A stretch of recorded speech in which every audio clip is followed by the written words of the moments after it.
It's so rare to be able to stake an entire gold camp like this. And I believe it will be a gold camp on the level of Val-d'Or, Quebec, or Red Lake, Ontario, or Kalgoorlie, Western Australia, for that matter. Welcome to Proven and Probable, where we deliver mining insights and bullion sales in the form of physical delivery, offshore depositories, and private blockchain distributed ledger technology. Welcome to Proven and Probable. I'm your host, Maurice Jackson. Today, we will focus on a premier project generator that is conducting quite an intriguing exploration program in the prolific Tintina gold province of Alaska. Joining us for a conversation is Gregory Beischer, the CEO of Millrock Resources. Mr. Beischer, welcome to the show, sir. Thank you, Maurice. Good to talk with you again. Always a pleasure, sir. Gregory, for someone new to Millrock Resources, please introduce the opportunity the company presents to the market. Sure. We're a project generator company. We're early stage exploration geologists. Alaska's home base for us, and this is the main area of exploration focus for us. So we come up with new exploration ideas, concepts, we acquire mineral rights, and then we show the geologic potential to partners, mining companies or junior explorers that are interested in investing in our properties to earn an interest. So we stick with this model. It allows us to explore on multiple projects at one time, thereby increasing the chance of mineral deposit discovery and the concurrent share price increase that comes along on those occasions when early stage geologists make gold or other metallic mineral discovery. Mr. Beischer, one of the tenets of Millrock Resources is increasing shareholder value through the discovery of world-class deposits. Millrock's property bank has generative projects throughout North America. Take us to Alaska to the 64 North project, which is a joint venture with Resolution Minerals of Australia, and introduce the value proposition before us. Yes, so Resolution Minerals is earning into our 64 North project in Alaska. They had within their press release a really interesting map that I'd like to take the time to explain to your listeners, Maurice. So maybe I'll pull up my computer screen. I'll share a couple of slides to put everything in context about the project from Millrock's corporate presentation, which of course is available on our website. But then that'll set the stage so that I can explain the contents of this very interesting map in Resolution's press release. Well, Maurice, here's a map of Alaska. I'm based here in Anchorage. You can see our network of roads throughout the state. This is a pretty big place, you know. Alaska's on the same par with the provinces of Ontario and Quebec. So it's a pretty big chunk of real estate. But the project I want to tell you about in particular is 64 North, located here just to the southeast of Fairbanks. It's a couple hours drive from Fairbanks. And I don't know if you've been to our second most populous city, but it's a nice flight from Chicago or Seattle multiple times per day at our international airport there. Mr. Beischer, please introduce us to the Tintina gold province. So we've zoomed in a little closer here. Here's Anchorage, here's Fairbanks, and you'll note this yellow shaded arc is Cretaceous aged rocks primarily that have produced quite a few gold deposits. Here's the Yukon-Alaska border here. You've heard a lot of news over in the Yukon where quite a number of explorers have made discoveries and there's a new mine gone into production. But the rocks on our side of the border are quite prospective too. You know, Fort Knox's Kinross's Fort Knox mine is here. It's over 13 million ounces of gold now. And Pogo, now 10 million ounces and growing every day. And it's located in the Goodpaster mining district, which is the area of the 64 North project that I want to tell you about now. Pogo really is a great mine. It's got quite high grade. It's an underground mine, and the new owner, Northern Star Resources, is doing a great job to maximize the value of the mine. And they're making new discoveries. It's growing day by day. Now I've zoomed in closer here. Here's the road coming into Northern Star's Pogo mine, which is situated right there. Their claims are shown in the green color, and the huge claim block that Millrock staked at this time last year is shown in blue, along with the stars indicating spots where we know there's signs of gold mineralization in the ground. Now, it's an enormous property, Maurice, but we've developed a really compelling target right beside the Pogo gold mine, which you can see in the background there. This is the mine and mill complex here. This is the tailings facility and a laydown area, an airstrip here. This is the Goodpaster River flowing by the mine. And we're standing in our ground looking east back towards the mine, and the mutual claim boundary between Millrock's claims and Northern Star's Pogo mine is just in the close foreground here. And there really is something about this old adage, about finding a mine near another mine. It is a good place to work. We know the rocks are permissive to produce large gold deposits here. We know that the infrastructure is being developed. There's a road nearby. There's power nearby. And it's permittable. The Pogo mine took several years of permitting, but clearly we can permit a mine here. So it's a great spot to look. And we're really excited now because the first drill program is imminent. And that's what Resolution's press release was all about. Mr. Beischer, in the background, we see the Pogo mine, and you referenced that there's some additional discoveries made by Northern Star Resources. Can we see that on the map here? Well, just barely, Maurice, and if you can see my pointer, it's right here on the edge of the picture, down on the floor of the valley of the Goodpaster River. And, it strikes right towards us, and we have every geologic, geochemical, and geophysical reason to believe that new discovery extends right beneath our feet, where our senior project geologist, Chris Van Treek, is standing here. Now, Maurice, I've zoomed in further here. Here's the road coming into the mine across Millrock's claim blocks, which are shown in blue, up the Goodpaster River Valley to the mine. And there's the entrance to the mine. The mill facilities that I pointed out would be right here. The tailings facility is up here in the valley. And the new deposit discovery, the Goodpaster deposit, which Northern Stars had announced, sits right in here in the valley floor. And that picture I showed you was taken roughly from around here, looking east back across the mine, a distance of about 2.5 kilometers. Now, right in here, within these shapes, Maurice, is 10 million ounces of gold. That's the flat-lying quartz veins projected back up to surface that are presently being mined and developed by Northern Star. Now, they haven't told us how many ounces of gold are contained in this shape, but from an announcement they made last December, it appears that there's a great number of very strong drill intersections, particularly this one. Look at this, 4 meters of 7.5 grams per ton gold. That's more than 2 ounces of gold in every ton of rock indicated by that drill hole. And you can see there's some quite high-grade results that have been published by Northern Star. So you can just imagine what Millrock's share price could do if we were to pull an intersection like this one out of the ground in our upcoming drill program.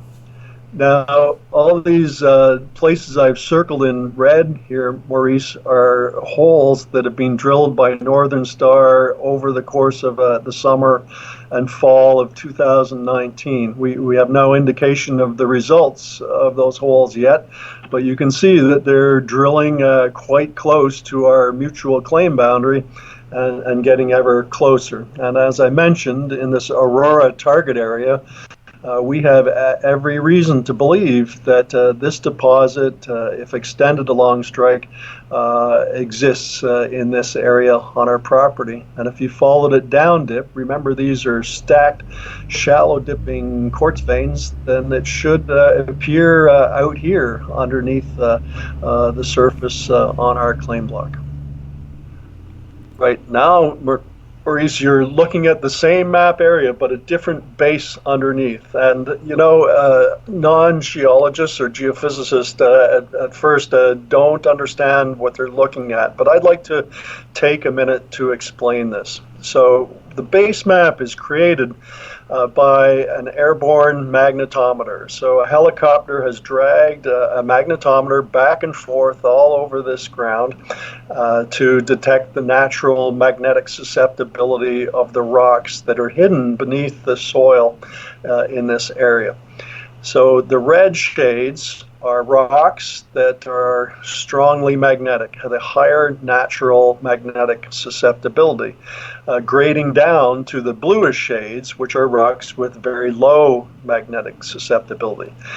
This can be rocks that are just naturally low in magnetism, but it can also indicate that gold mineralizing fluids have passed through formerly magnetic rocks, destroying the mineral magnetite and rendering the rocks as low magnetism as shown in blue. And you'll note over here that there's a magnetic high there and there. These are diorites, late magmatic intrusions. But you'll also notice that the gold deposits, which are these now white outlined shapes, occur right in the bluish areas where magnetite has been destroyed. And you'll note then that these gold deposits being mined are on the flanks of these magnetic highs. You'll also notice that this new discovery made by Northern Star is right on a very pronounced magnetic low beside this magnetic high, which is a diorite. And so that makes all this blue magnetic low area adjacent to this diorite very good hunting grounds for gold deposits. And this is where we're going to focus our drilling efforts in the coming month. What an exciting time for Millrock shareholders. Resolution Minerals just announced a press release on the 64 North project outlining a road-based program focused on the eastern Aurora Targets, which are located near the claim boundary of Northern Star Resources, stating that drilling is expected to commence in March. Take us on site and share the details with us. Well, it really is an exciting time for us here at Millrock, Maurice. It was just a year ago that we really initiated this program, and we've come an awful long way since then. We were very pleased to make this agreement with Resolution Minerals, and now it's resulted in a robust budget on a really compelling drill target, and that's what Resolution is announcing here. We're collaborating with their team. Our geologists are working with their geologists as we work to operate the project on their behalf. They are the manager of the project, but it's a great team we've put together with the two companies.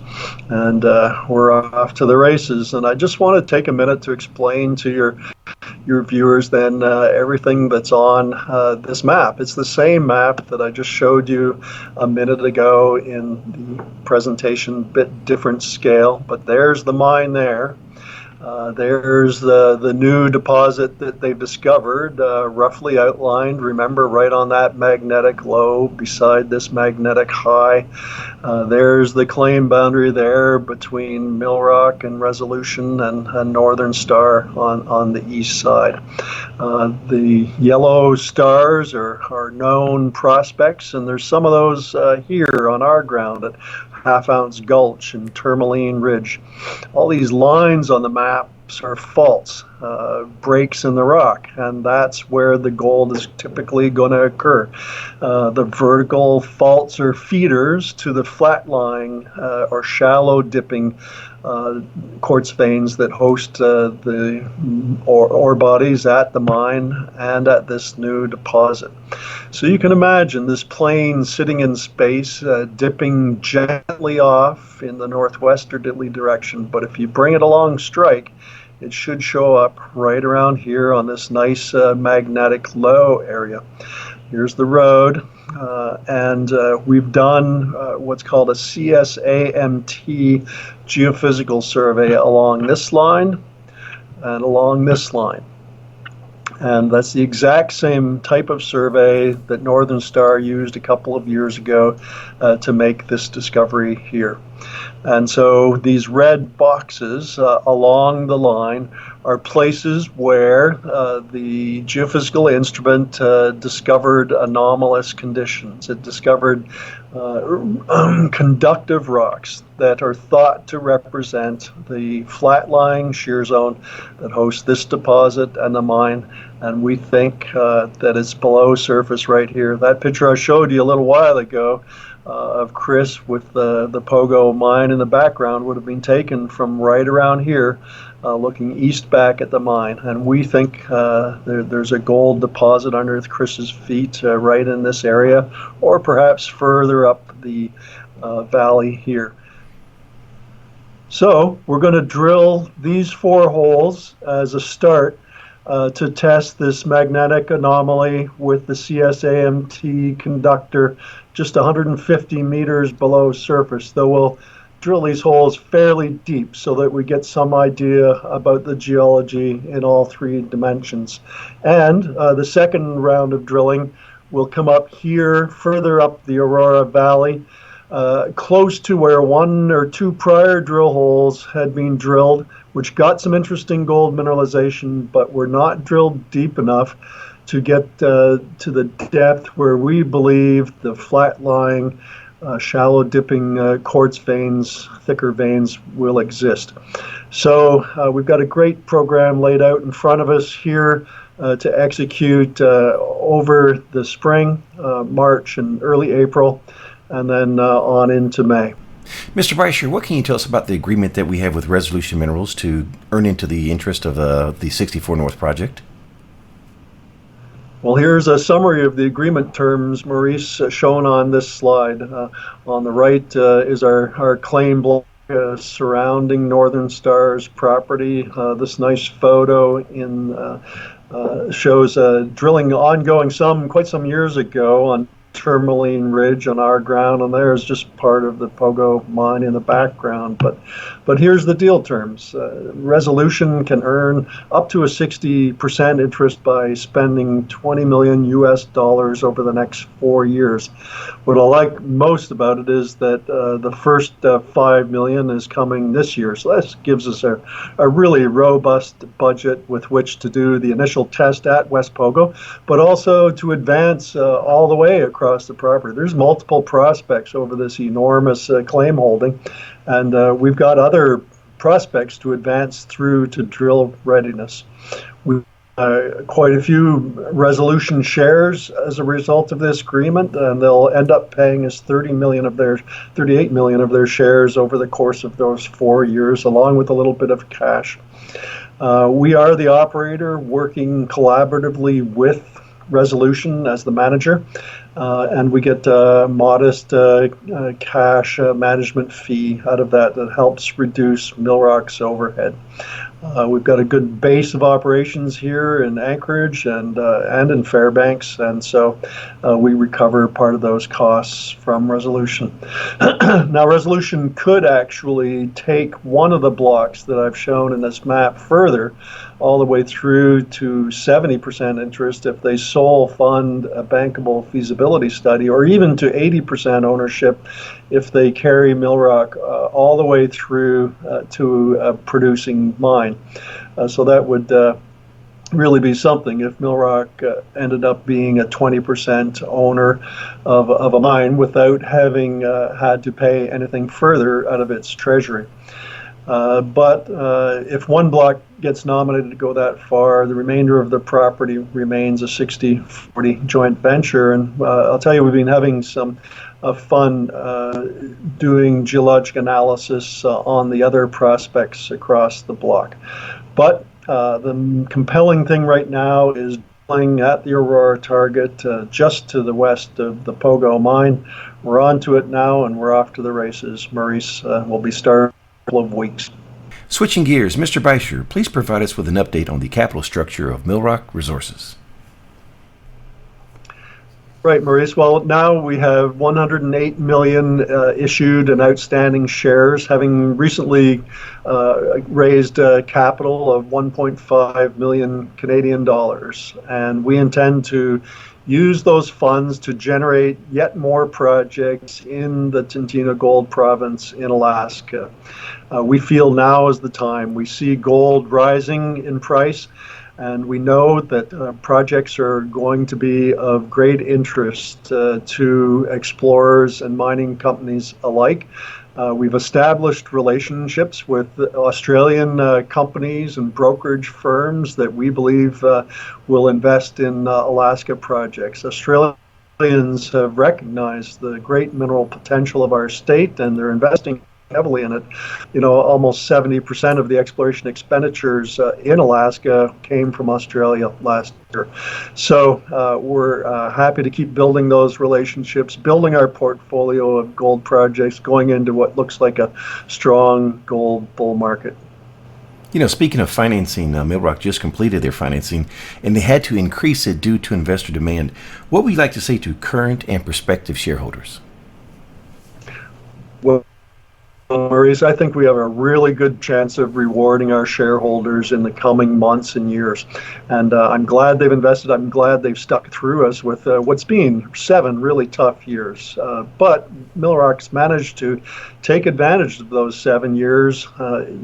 Because of the bad times, we were able to stake up this entire Goodpaster district where the 64 North project is situated. It's so rare to be able to stake an entire gold camp like this. And I believe it will be a gold camp on the level of Val-d'Or, Quebec, or Red Lake, Ontario, or Kalgoorlie, Western Australia, for that matter. And, we were able to strike a good deal with Resolution Minerals, but they too got a really good deal. It's so rare for a junior company like that to be able to access what will be an entire gold camp one day. Mr. Beischer, what is the next unanswered question for Millrock Resources? When should we expect an answer, and what will determine success? Sure. Well, if we pull an ore grade intersection or two in our upcoming drill program, that would spell success for sure, Maurice. I think that would result in a strong share price increase for Millrock shareholders, and it would be great to reward them for their investment. Sir, before we close, what did I forget to ask? Well, Maurice, we always like to talk about the price of gold. It's been great to see its resilience staying above $1,560 an ounce over the last 40 days. It's tested that support level a couple of times, but bounced right back. And then yesterday went up over $1,600 and seems to be holding there. I think that sort of a psychological barrier where generalist investors will start to surge into the gold space, start to invest more into producing gold companies, the majors, then the mid-tiers, and finally it'll trickle down to the junior explorers. We see it starting to come now. We've seen an uptick, just a clear change in the mood and the tone amongst brokers, fund managers, investors interested in what's going on and looking for opportunities. I think we're at the early stages now of a good, strong gold bull market. I don't know if you would agree with me, but that's the way I see it.